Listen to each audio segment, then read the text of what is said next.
दोस्तों, जैसा कि आपको पता है कि अभी एसएससी कांस्टेबल की परीक्षा चल रही है। इसके बाद आरपीएफ कांस्टेबल, उसके बाद आरआरबी एनटीपीसी सीबीटी 1, उसके बाद सीजीएल, सीएचएसएल, एमटीएस और लास्ट में ग्रुप डी। ये सब परीक्षाएं कंटिन्यू होने वाली है, आपको इतना पता होगा। तो इसीलिए हम लोग यहाँ पर इन सभी परीक्षाओं की सामान्य ज्ञान की प्रैक्टिस कर रहे हैं। आपको पता होगा आज हमारा क्लास नंबर 6 है, यानी कि 6वां क्लास है।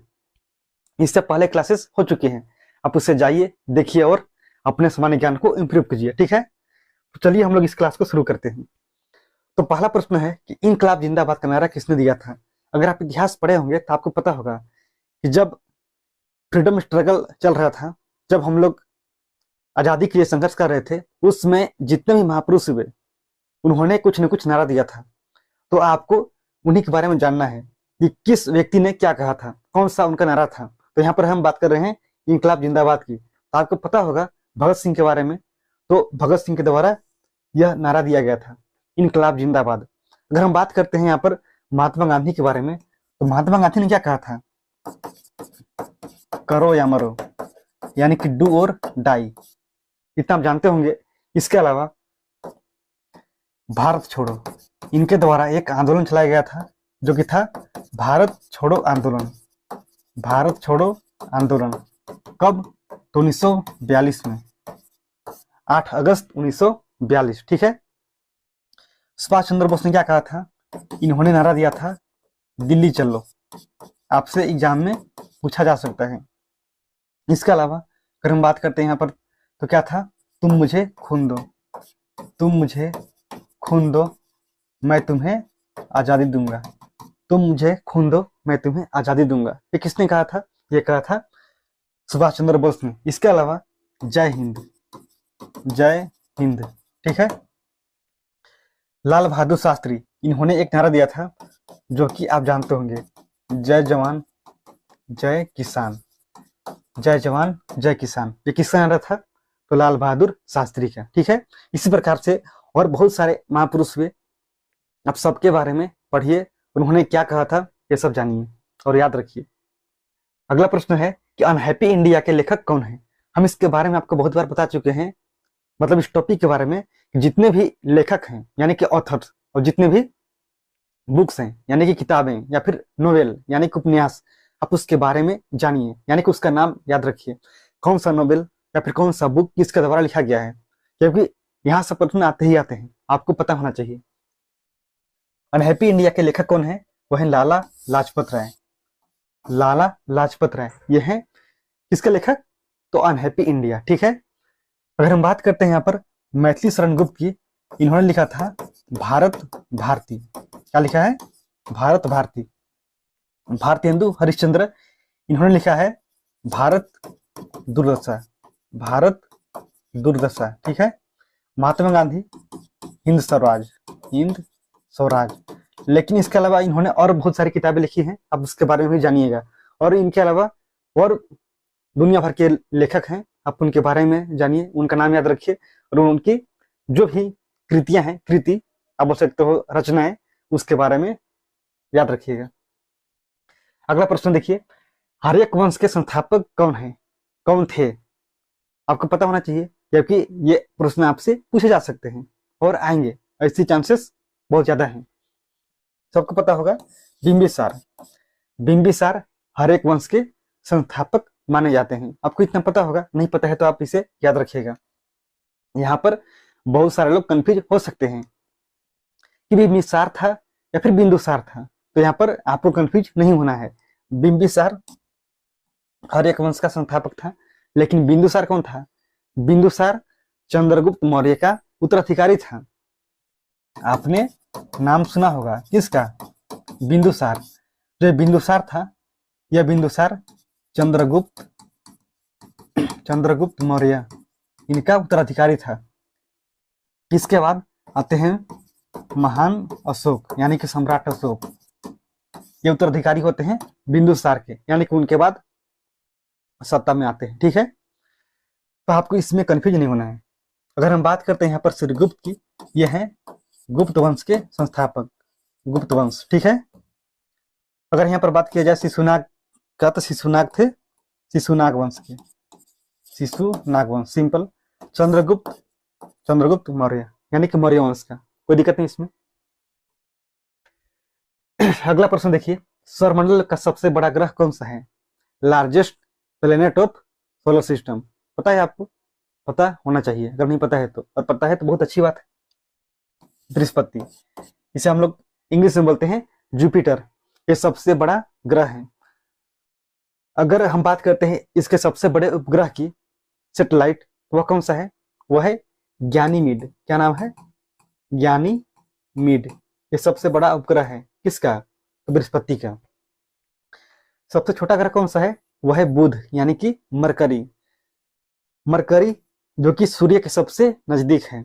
हम लोग इसके बारे में बहुत बार डिस्कस कर चुके हैं कि आपको याद रखना है कि सूर्य के सबसे नजदीक कौन सा ग्रह है, उसके बाद कौन सा है, उसके बाद कौन सा है, और सबसे दूरी पर कौन सा है। इसके बारे में हम लोग बहुत बार डिस्कस किए हैं, आपको पता होना चाहिए। बुध जो कि सबसे गर्म ग्रह है, पता है आपको? नहीं पता है। मंगल जिसके दो उपग्रह हैं, एक का नाम है फोबोस, फोबोस, और दूसरे का नाम है डिमोस। ये दोनों क्या है? उपग्रह हैं। किसके हैं? मंगल यानी कि मार्स के। शुक्र जिसे हम लोग बोलते हैं सांझ का तारा या फिर भोर का तारा। इसके अलावा पृथ्वी का जुड़वा ग्रह किसको बोलते हैं? शुक्र को बोलते हैं। क्यों बोलते हैं? क्योंकि पृथ्वी का जो साइज है या फिर शुक्र का, दोनों मिलते जुलते हैं, एक जैसे हैं। और मंगल को हम लोग लाल ग्रह भी बोलते हैं।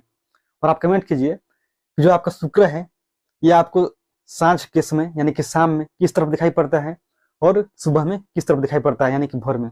कमेंट कीजिए। बैरीनाग झील यह किस राज्य में स्थित है? बैरीनाग झील पता होना चाहिए, जितने भी झील हैं उसके बारे में। बैरीनाग झील यह है आपका जम्मू कश्मीर में। कहाँ पे है? जम्मू कश्मीर। लेकिन जम्मू कश्मीर में और बहुत सारे झील हैं जिसके बारे में आपको जानना चाहिए, जैसे कि डल झील यानी कि डल लेक, आपको पता होगा। इसके अलावा वहां पर है वुलर झील जो कि मीठे पानी की झील है। वुलर झील भारत की सबसे बड़ी झील है मीठे पानी की, जिसका नाम है वुलर झील। कहाँ पे है? जम्मू कश्मीर में। इसके अलावा अनंतनाग, शेषनाग और नागिन झील, नागिन, ये सब कहाँ पे है? ये सब है जम्मू कश्मीर में, ठीक है। अगर हम बात करेंगे यहाँ पर उत्तराखंड की, तो यहाँ पर तो और बहुत ज्यादा है, जैसे कि नैनीताल, सातताल, मालाताल, मालाताल, रानीताल, नौकुचिया ताल, नौकुचिया ताल, भीमताल और राकसताल, सात ताल। ये सब सात ताल हो गया है, मतलब जितने भी ताल वाले आएंगे, ताल लास्ट में ताल होगा, वे सब कहाँ के हैं? वे सब है उत्तराखंड। बस आपको ऐसा ही याद रखना है। राजस्थान में सांभर झील, सांभर जो कि सबसे बड़ी खारे पानी की झील है भारत में। डिडवाना, इसके अलावा फतेह सागर और राजसमंद, जयसमंद, जयसमंद, ये सब कहाँ पे है? ये सब है राजस्थान में। इसके अलावा लूनकरणसर, लूनकरणसर, मणिपुर में एक झील है जिसका नाम है लोकटक झील, लोकटक झील। और यहाँ पर सबसे खास बात क्या है?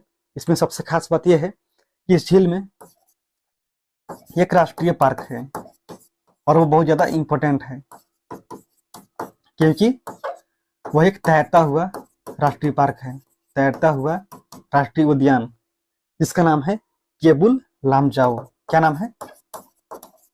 इसका नाम है केबुल लामजाओ। कहाँ पे है? यह है मणिपुर में, ठीक है। नाम याद होगा, बिल्कुल होना चाहिए। लाल बहादुर शास्त्री इंटरनेशनल एयरपोर्ट, ये कहाँ पे है? यह है आपका वाराणसी में, वाराणसी यानी कि बनारस में है लाल बहादुर शास्त्री इंटरनेशनल एयरपोर्ट। चेन्नई में कौन सा है? यहाँ पर है चेन्नई अंतरराष्ट्रीय हवाई अड्डा, या फिर आप बोल सकते हैं इसे मीनाम्बक्कम, मीनाम्बकम ये जगह का नाम है, या फिर आप इसे बोल सकते हैं अन्ना अंतर्राष्ट्रीय हवाई अड्डा, अन्ना अंतर्राष्ट्रीय हवाई अड्डा। ठीक है। नई दिल्ली में कौन सा है? यहाँ पर है इंदिरा गांधी अंतर्राष्ट्रीय हवाई अड्डा, जो कि सबसे बड़ा इंटरनेशनल एयरपोर्ट है भारत में। हैदराबाद में कौन सा है? यहाँ पर है राजीव गांधी अंतर्राष्ट्रीय हवाई अड्डा। इसके अलावा जितने भी और शहर हैं आपको उसके बारे में पता होना चाहिए। जैसे कि पटना में कौन सा है? पटना में वहां पर जयप्रकाश नारायण। लखनऊ में चौधरी चरण सिंह। इसके अलावा आप कहीं और का भी नाम ले लीजिए, जैसे कि मुंबई में छत्रपति शिवाजी महाराज और बेंगलोर में कैंपेगौड़ा। इसके अलावा अगर हम बात करते हैं तो रायपुर स्वामी विवेकानंद और रांची में बिरसा मुंडा, कोलकाता में नेताजी सुभाष चंद्र बोस और गुवाहाटी में गोपीनाथ बारदोली। इसके अलावा जितने भी और शहर हैं सबके बारे में आपको नाम पता होना चाहिए। कहाँ पर कौन सा एयरपोर्ट है, कौन सा इंटरनेशनल एयरपोर्ट है। एयरपोर्ट तो बहुत सारे हैं लेकिन इंटरनेशनल सब नहीं है, लेकिन जितने भी इंटरनेशनल है उसके बारे में पता होना चाहिए। विशाखापट्टनम बंदरगाह किस राज्य में स्थित है? जितने भी बंदरगाह हैं इसके बारे में बात किए हैं, हम लोग पढ़ चुके हैं। अब से जाइए देखिएगा। यह है आपका आंध्र प्रदेश में एक कोस्टल सिटी है जिसका नाम है विशाखापट्टनम। और जो यह बंदरगाह है विशाखापट्टनम, यह भारत का सर्वश्रेष्ठ प्राकृतिक बंदरगाह है और यह भारत का सबसे गहरा बंदरगाह भी है, सबसे गहरा है, जो कि आंध्र प्रदेश में है। उड़ीसा में कौन सा बंदरगाह है पता है आपको? वहां पर ही बंदरगाह है जिसका नाम है पारादीप। क्या नाम है? पारादीप। ये प्रदीप नहीं है, ये क्या है? पारादीप, जो कि उड़ीसा में है। तमिलनाडु में वहां पर भी हैं, 2-3 हैं, जैसे कि चेन्नई, एक आपका चेन्नई हो गया। दूसरा वहां पर है वह है तुतीकोरिन, और तीसरा है इन्नौर बंदरगाह जिसका नाम है कामराजार बंदरगाह, जो कि भारत का एक कॉरपोरेट पोर्ट है। क्या है? कॉरपोरेट। गुजरात में कौन सा है? वह है कांडला बंदरगाह, यानी कि नया नाम क्या है उसका? दीनदयाल बंदरगाह, जो कि एक ज्वारीय बंदरगाह है। कैसा है? ज्वारीय बंदरगाह, यानी कि टाइडल पोर्ट। इसका मतलब क्या होता है? इसका मतलब हमने बात किया है, आप उससे जाकर देखिएगा कि टाइडल पोर्ट का मतलब क्या होता है। इडुक्की परियोजना यह किस नदी पर बना हुआ है? जितने भी रिवर प्रोजेक्ट्स हैं उसका नाम याद होना चाहिए, किस नदी पर है। क्योंकि रिवर प्रोजेक्ट्स कुछ बहुत ही ज्यादा हैं और आपको नाम याद रखने में कोई दिक्कत इससे होगी नहीं, लेकिन आप यहाँ पर कंफ्यूज हो सकते हैं कि कौन सा प्रोजेक्ट किस नदी पर है और एग्जामिनर आपको फंसा देगा। इसलिए आपको इसमें फंसना नहीं है, आपको याद रखना है। इडुक्की परियोजना ये कहाँ पे है? यह केरल में पेरियार रिवर, पेरियार वहां पर झील है यानी कि लेक है, और पेरियार रिवर भी है, तो इसी रिवर पे बना हुआ है इडुक्की रिवर प्रोजेक्ट। ठीक है। और बात करते हैं यहाँ पर सतलज के बारे में, तो उसमें कौन सा प्रोजेक्ट है आप जानते हैं? भाखड़ा नांगल। क्या है? भाखड़ा नांगल, जो कि भारत का सबसे ऊंचा डैम है, गुरुत्वीय। पता है आपको? पता होगा। सबसे बड़ा गुरुत्वीय बांध कौन सा है? वह है आपका भाखड़ा नांगल, जो कि सतलज रिवर पे है। अगर हम बात करते हैं सबसे ऊंचा बांध, तो वह है आपका टिहरी, जो कि भागीरथी नदी पे है, उत्तराखंड में। अगर हम बात करते हैं यहाँ पर इसी नदी के बारे में, तो इसमें एक और प्रोजेक्ट है, मतलब उससे आप प्रोजेक्ट बोल सकते हो। एक नहर है जिसका नाम है इंदिरा गांधी नहर। और महानदी, इसमें है आपका महानदी डेल्टा परियोजना। ठीक है। और आपको पता होगा उड़ीसा में क्या है? एक आपका डैम है जिसका नाम है हीराकुंड। पता है आपको? संबलपुर में है हीराकुंड डैम, जो कि भारत का सबसे लंबा डैम है। ताप्ती रिवर, ताप्ती जो कि पश्चिम कर बहती है, और ये नदी क्या बनाती है? डेल्टा या फिर एस्चुअरी। अब बताइए, पता होगा। ये बनाती है एस्चुअरी, क्योंकि पश्चिम कर बहती है। जितनी नदियां पश्चिम कर बहती है वे सब बनाती है एस्चुअरी, यानी कि ज्वारनद मुख। लेकिन जितनी नदियां बहती हैं पूरब की ओर, ये सब बनाती है डेल्टा। लेकिन ऐसा क्यों होता है? डेल्टा और एस्चुअरी में क्या अंतर है? इसके बारे में हमने डिस्कस किया है, आपको पता होना चाहिए। नहीं पता है तो कोई बात नहीं, हम लोग इसके बारे में फिर कभी पढ़ेंगे। नागरहोल राष्ट्रीय उद्यान ये किस राज्य में है? एक नेशनल पार्क है, यह है कर्नाटक में। कहाँ पे है? कर्नाटक में। कौन सा? नागरहोल। कर्नाटक में क्या नागरहोल एक सिंगल ही नेशनल पार्क है? तो ऐसा बिल्कुल नहीं है, वहां पर बहुत सारे हैं, जैसे कि बांदीपुर। बांदीपुर ये कहाँ पे है? कर्नाटक में है। इसके अलावा भी और बहुत सारे हैं, आप उसका नाम याद रखना। केरल में आपका कौन कौन सा है? पेरियार। इसके अलावा केरल में और क्या है? बहुत सारे हैं, नाम थोड़ा अजीब होता है तो नाम तुरंत याद आता नहीं है, लेकिन आपको याद होना चाहिए। हरियाणा में सुल्तानपुर। सुल्तानपुर। अरुणाचल प्रदेश नामदफा टाइगर रिजर्व है, जो कि भारत में सबसे अधिक ऊंचाई पर स्थित है। इसका नाम है नामदफा टाइगर रिजर्व। कहाँ पे है? यह है अरुणाचल यह है अरुणाचल यह है अरुणाचल प्रदेश में। ठीक है। अगला है कि नीति आयोग की स्थापना कब की गई थी? नीति आयोग, आपको पता होना चाहिए कि इसका फुल फॉर्म क्या होता है। यह आपका नीति का मतलब पॉलिसी नहीं होता है। इसका फुल फॉर्म क्या है उसे आप यहाँ पर लिख लीजिए, NITI, national institution institution for transforming India. Transforming India. ठीक है। यहाँ पर देखिए, इसका जो स्थापना हुआ था वो था 1 जनवरी 2015 को। ठीक है। इससे पहले क्या था? इससे पहले था आपका प्लानिंग कमीशन, यानी कि योजना आयोग, जिसकी स्थापना होती है प्लानिंग कमीशन की, यानी कि योजना आयोग की। आप इसे हिंदी में लिख लो, योजना आयोग। योजना आयोग, इसकी स्थापना होती है 1950 में, 15 मार्च 1950। लेकिन इसे खत्म करके लाया गया आपका नीति आयोग, जो कि 1 जनवरी 2015 को अस्तित्व में आया, आप ऐसा बोल सकते हो। 22 जनवरी 2015 क्या आया था इसमें? सुकन्या सुकन्या समृद्धि योजना। क्या आया था? सुकन्या समृद्धि योजना। 2 अक्टूबर 2014 जानते हैं आप लोग, स्वच्छ भारत मिशन।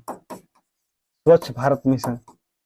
21 अगस्त 2014 को digital India programme. Digital India programme यानी कि कार्यक्रम, ये लाया गया था। तो आप इन सभी के बारे में याद रखना। अगर आप इसके बारे में नहीं जानेंगे तो हो सकता है कि आप एग्जाम में एक प्रश्न को सोल्व नहीं करने से कुछ पॉइंट से बाहर हो जाएंगे। इसीलिए आप इससे बचिए और सारी जो भी जानकारियां हैं उसे याद रखिए। मिलते हैं अगले क्लास में।